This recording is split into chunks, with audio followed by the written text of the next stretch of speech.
একজন বস লেডি তার এক কর্মচারীকে শুধুমাত্র এই কারণে চাকরি থেকে বের করে দিলেন কারণ সে কাজের সময় ফোন ব্যবহার করছিল। কিন্তু তাকে বাদ দেওয়ার ঠিক কয়েক সেকেন্ডের মধ্যেই পুরো কোম্পানির সার্ভার নেমে গেল। সে ছিল কোম্পানির টেকনিক্যাল বিভাগের প্রধান, আর তার যাওয়ার পর কেউই আর ছিল না যে এই বিপর্যয় সামলাতে পারবে। কাস্টমারদের কল একের পর এক আসতে লাগলো। পরিস্থিতি এতটাই জটিল হয়ে উঠলো যে যদি 2 মিনিটের মধ্যে সমস্যা ঠিক না করা যায় তাহলে কোম্পানির শেয়ার একেবারে ভেঙে পড়বে। সেই মুহূর্তে পুরো ব্যবসা যেন ধ্বংসের মুখে দাঁড়িয়েছিল। তখনই ওই প্রেসিডেন্ট লেডির মনে পড়লো যাকে সে বের করে দিয়েছে সেই আসলে এই কোম্পানির আসল স্তম্ভ ছিল। সে একাই পুরো সেন্ট্রাল সিস্টেম ম্যানেজ করত। যে কোনো সমস্যাকে মাত্র কয়েক সেকেন্ডে সমাধান করার ক্ষমতা ছিল তার। তাই আগের প্রেসিডেন্ট নিজে তাকে হায়ার করেছিলেন এবং তাকে কোম্পানির হাফ শেয়ার দেওয়ার প্রস্তাবও রেখেছিলেন, শুধু যেন সে কোম্পানিতে থেকে যায়। তার নেতৃত্বেই কোম্পানি সব সময় নাম্বার 1-এ ছিল। কিন্তু আজ যখন প্রেসিডেন্ট একটা ট্রিপে ছিলেন তখন এই অ্যাক্টিং প্রেসিডেন্ট লেডি সেই কর্মীকে বিনা বাক্যভয় মুখে পানি ছুড়ে বের করে দিল। সে বারবার বলছিল আমি শুধু কয়েক মিনিট বিশ্রাম নিচ্ছিলাম কারণ আমি সারা রাত জেগে কাজ করেছি। তবুও সেই লেডি তাকে অলস বলে তৎক্ষণাৎ বেরিয়ে যেতে বলল। সে তখন জানালো তাকে বরখাস্ত করতে হলে প্রেসিডেন্টের অনুমতি দরকার। কিন্তু লেডি হেসে বলল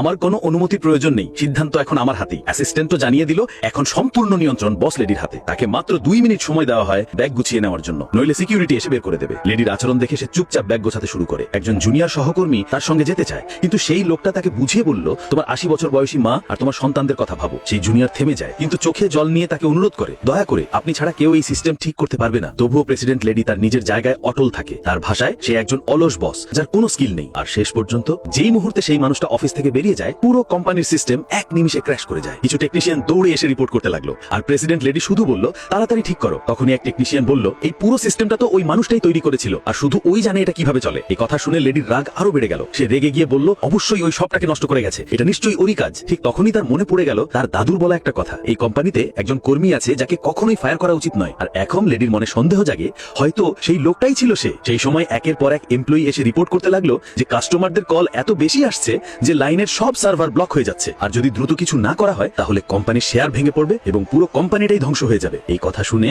এতক্ষণ যিনি ছিলেন গর্বে অন্ধ তিনি আবার সত্যিই ভয় পেয়ে গেলেন। তিনি সঙ্গে সঙ্গে এক এক্সপার্টের সাহায্য চাইলেন, কিন্তু তিনি জানতেন না যাকে ডাকা হচ্ছে সেই মানুষ যাকে মাত্র কয়েক মিনিট আগে তিনি নিজে অফিস থেকে বের করে দিয়েছিলেন। ওই মানুষটা তখন অফিস বিল্ডিং থেকে বেরিয়েই যাচ্ছিল। ঠিক তখনই তার ফোনে একটা মেসেজ এলো, দয়া করে ইস্যুটা পার্সোনালি এক্সপ্লেইন করুন এবং লবিতে দেখা করুন। মেসেজ দেখে লেডির মনে হলো নামটা যেন চেনা চেনা, তবুও পাত্তা না দিয়ে তিনি লবিতে নেমে এলেন। আর সেখানেই তিনি দেখতে পেলেন দাঁড়িয়ে আছে সেই মানুষটাই যাকে তিনি ঘৃণার চোখে বিদায় জানিয়েছিলেন। তিনি রেগে গিয়ে চিৎকার করে উঠলেন তুমি কোম্পানিকে সাবোটাজ করেছো। কিন্তু লোকটা একটাও কথা বলল না, সে শুধু চুপচাপ দাঁড়িয়ে ছিল। তার এই শান্ত আচরণেই লেডির রাগ যেন আরো দ্বিগুণ হয়ে গেল। তিনি দম্ভর সঙ্গে বললেন তুমি কিছু না, একদমই সান্নন নয়। গার্ড ডেকে তাকে কোম্পানি থেকে বের করে দেওয়ার আদেশ দিলেন। লোকটা বেরিয়ে যাওয়ার সময় শুধু বলল একদিন এই ঘটনার জন্য আপনার আফসোস হবে। আর লেডিও তখনও দম্ভ ভরে বলল আমি কখনো কোনো কিছুর আফসোস করি না। ঠিক সেই মুহূর্তে পুরো কোম্পানিতে হঠাৎই ইমার্জেন্সি অ্যালার্ম বাজতে শুরু করে দিল। লেডির মুখ মুহূর্তেই ভয় সাদা হয়ে গেল। আর তখনই প্রেসিডেন্টের আরেকটা কল এলো। কল রিসিভ করার পর লেডির চোখের সামনে যেন সমস্ত অহংকার মুহূর্তেই ভেঙে চুরমার হয়ে গেল।